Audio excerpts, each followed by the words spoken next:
The shocking death of the beautiful Vicky Morgan seemed like an open and shut case, but as more details emerged, the story got more twisted than anyone could have imagined.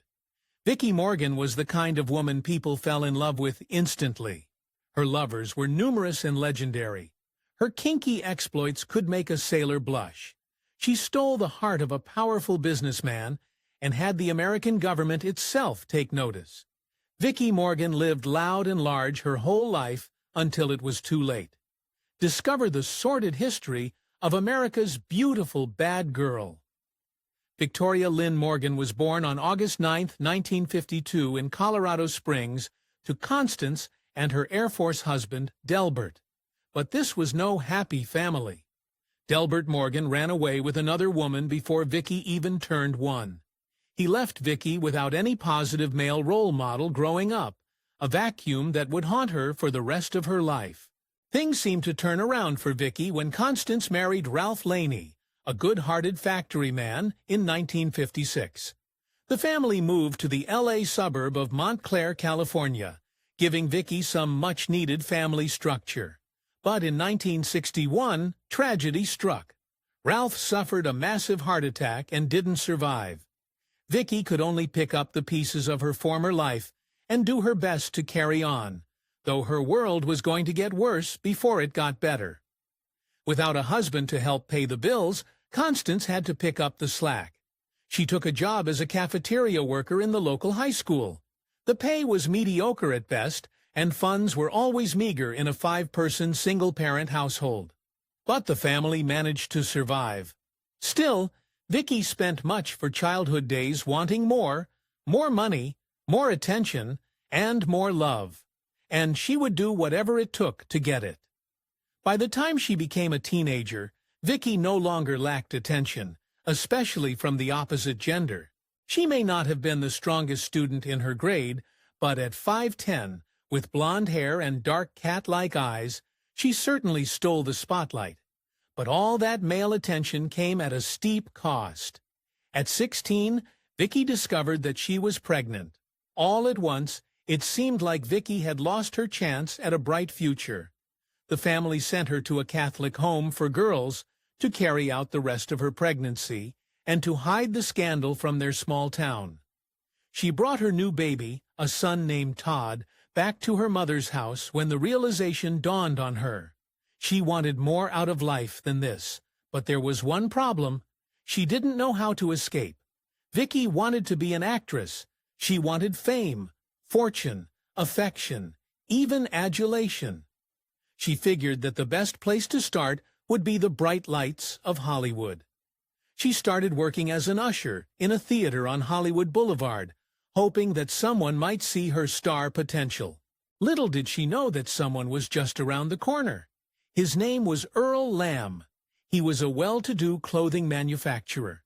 At 47 years old, with a toupee and a big belly, his thick wallet represented most of his appeal. He saw Vicky as the flat-chested, underage Lolita of his twisted fantasies. She saw him as her ticket out of the drudgery of her life. When he invited her over to his swanky L.A. penthouse for an affair, she had no idea what she was getting into.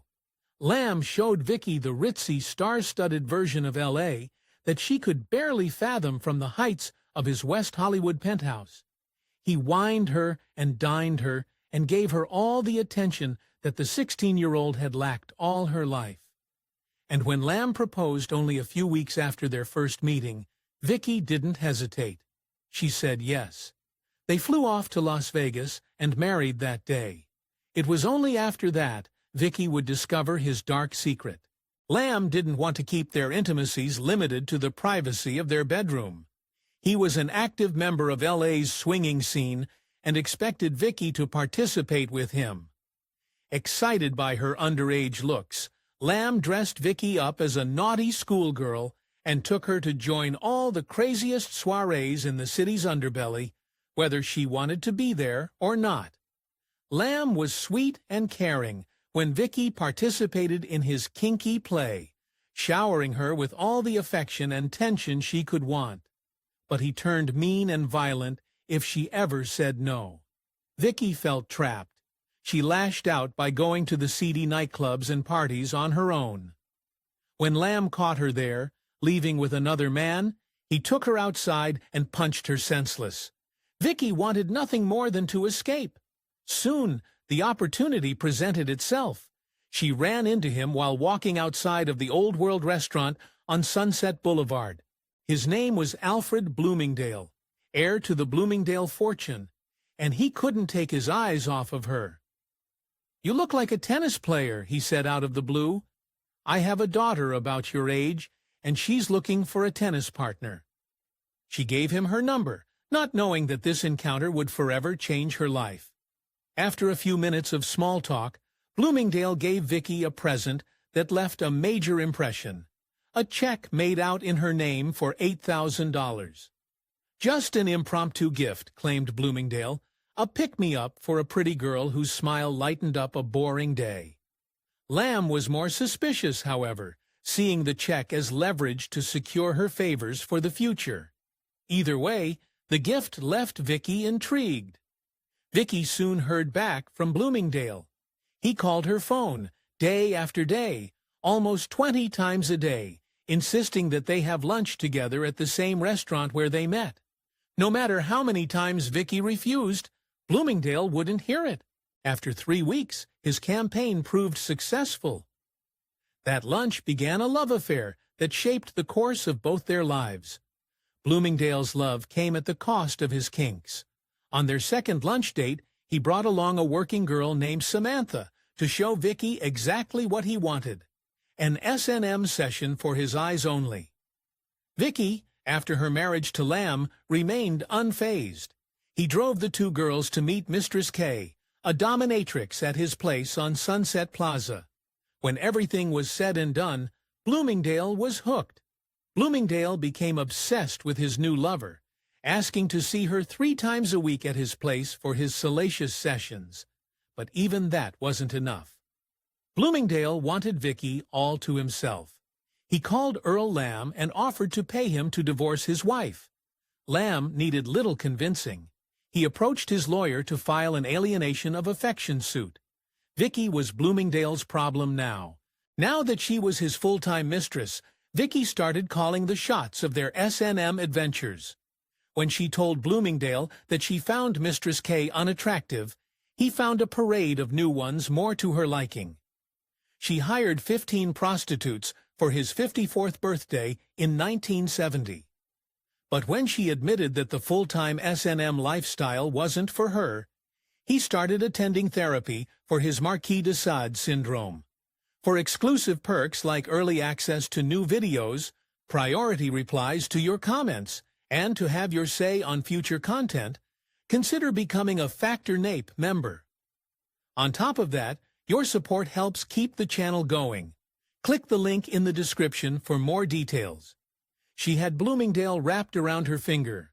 Bloomingdale set up his new mistress in style, from providing her a high-end apartment, later upgraded to a small-scale mansion, to coughing up a monthly allowance of $5,000 to $10,000. He treated Vicky like a queen, and she started living like one on her own. She ate at the ritziest restaurants, shopped for designer labels, and lived large just like the wealthiest socialites. But living like a socialite brought her straight to her nemesis, Betsy Bloomingdale, Alfred's wife. In 1973, the unthinkable happened. Betsy caught her husband in the arms of his mistress while she was out on the town. Her rage was understandable. Betsy threatened Bloomingdale with divorce unless he dropped his mistress, and he conceded. She kept a fixed eye on his spending and where he was each night, leaving him no room to verlander. Suddenly, Vicky's life of splendor came crashing down around her. Vicky refused to go down without a fight. She filed a lawsuit against the Bloomingdales, arguing that the sudden stop to her monthly allowance constituted a breach of verbal contract, since Alfred promised her support. After drumming up some publicity and fueling Betsy's fire, the case quickly ended up down the drain. For the first time since she was 16, Vicky had to fend for herself. Vicky's new circumstances brought their own consequences. To cope with the highs and lows of her new life, Vicky started using whatever she could get her hands on, mainly Valium. All the fancy connections she made as Bloomingdale's mistress happily supplied her with whatever substances she desired. Friends and family worried as her drug usage increased. She was a ticking time bomb. It was only a matter of time before disaster struck.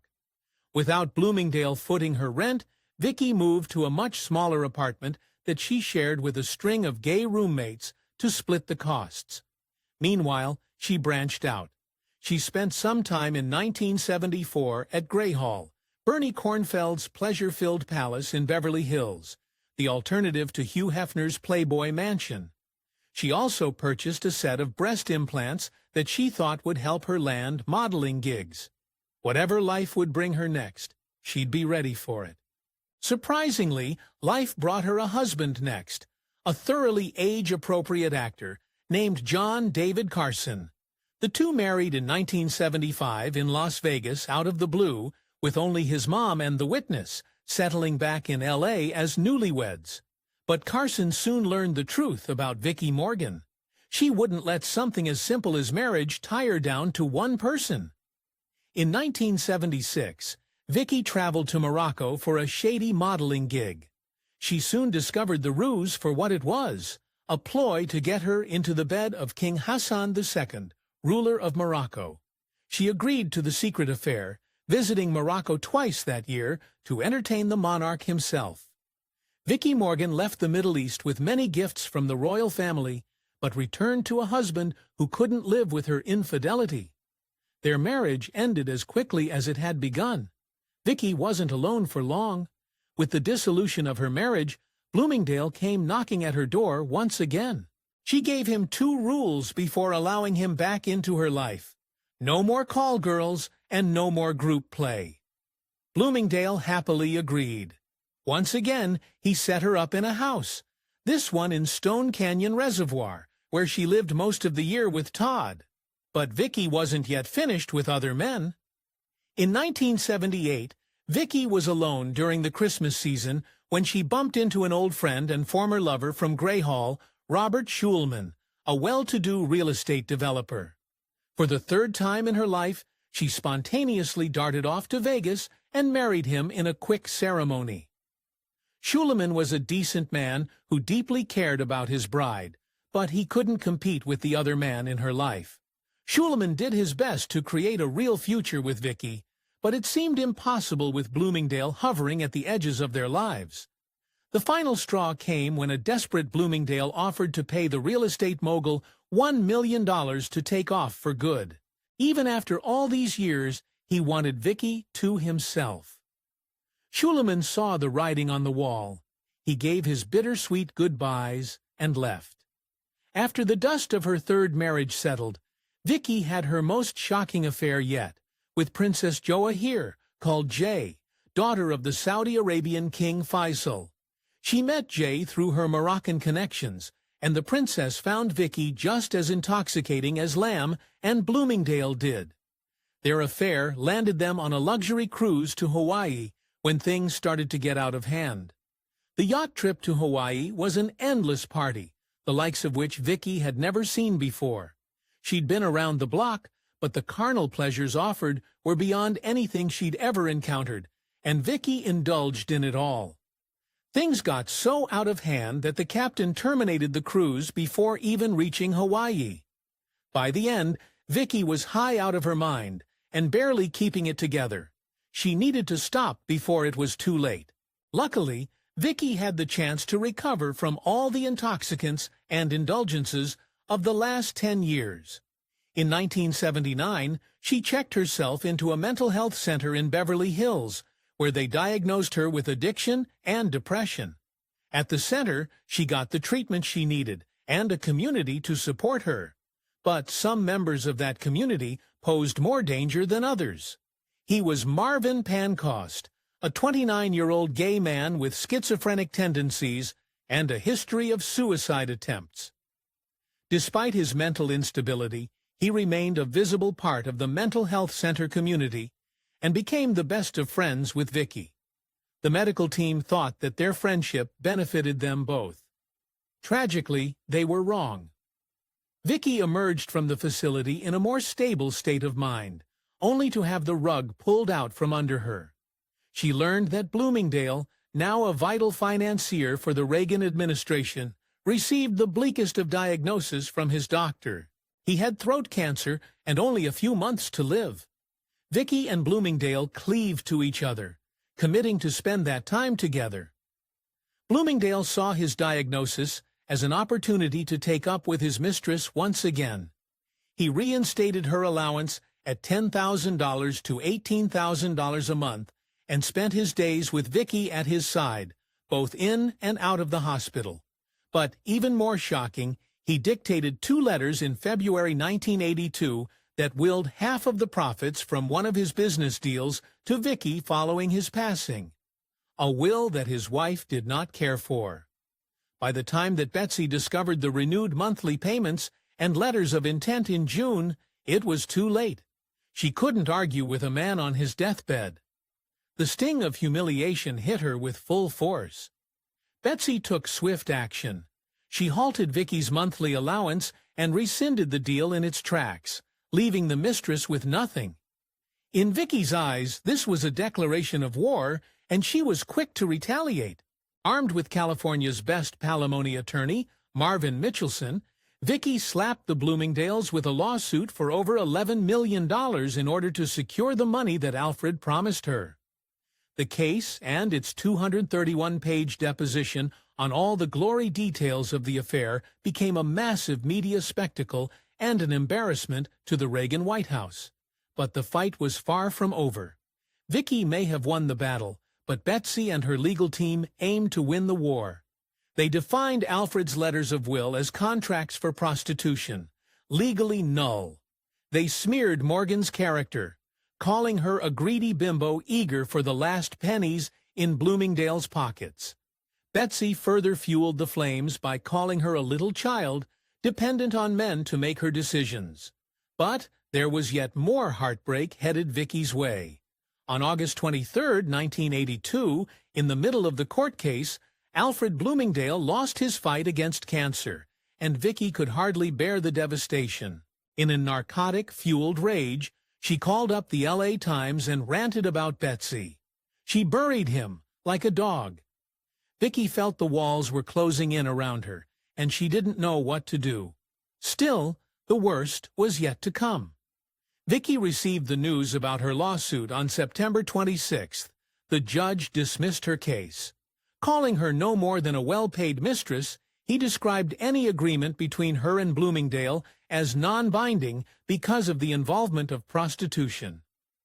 Betsy walked away with her head held high, not knowing the ramifications of her actions. Grieving, broke, and a social pariah, Vicky lost more than the suit that day. She lost a vital part of herself as well. Family and friends barely recognized the post-Bloomingdale version of Vicky, a mere shadow of a charismatic, electric woman who left a string of infatuated men and women in her wake.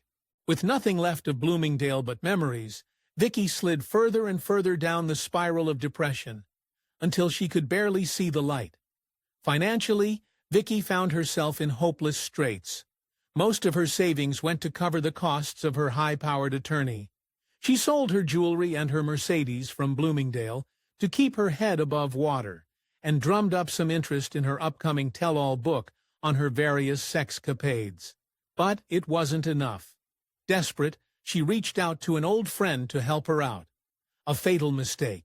When Vicky asked Marvin Pancoast, her friend from the mental health facility, to share the rent of a tiny Studio City condo, he accepted without question. He had only just emerged from another stay at the Institute and wanted to get back on his feet. He believed that he could help her pull through this depression, but little did he know, she was about to drag him down with her. Even though he preferred men, Pancoast was one of the long line of people completely starstruck by Vicky, and Vicky enjoyed the attention that Pancoast gave her. But soon, the relationship turned toxic. Vicky, unused to fending for herself, took advantage of Pancoast's affection for her and ordered him a boat. Pancost, riddled with insecurity, couldn't stand up for himself. Tensions soared when the pair couldn't pay their rent, landing them an eviction notice on their door. Vicky, still in the depths of her depression, did nothing to help. She put the responsibility of finding a new apartment on Pancost, while rejecting every option that he brought. Pancost, in a fugue state, went outside to his car and found a baseball bat left by Vicky's son, Todd. He grabbed the bat and headed back to Vicky's bedroom at midnight. "I couldn't take it anymore," he said after the fact. "I just had to shut her up." When he came back to himself, he found Vicky's body on the bed, bloodied and still. A blood-soaked bat on the floor, he backed away in horror. At 3:20 a.m., Pancost found himself at an LAPD station, barely aware of how he got there. An officer at the front desk asked, "How can I help you?" And Pancost replied, "I just killed someone." The detectives at the station kept Pancost there for the rest of the night, listening to a series of damning confessions. Yet what many assumed was an open and shut case ended up becoming a sensationalist conspiracy. Robert Steinberg, one of Pancost's attorneys, brought forward evidence of a conspiracy. He claimed that a mysterious woman dropped off some tapes at his office the day after Vicky's funeral. These tapes, recorded at some of Vicky's more scandalous group sessions and kink parties, exposed various high-powered members of Reagan's administration. Steinberg claimed that someone framed Pancost for Vicky's hit because she knew too much.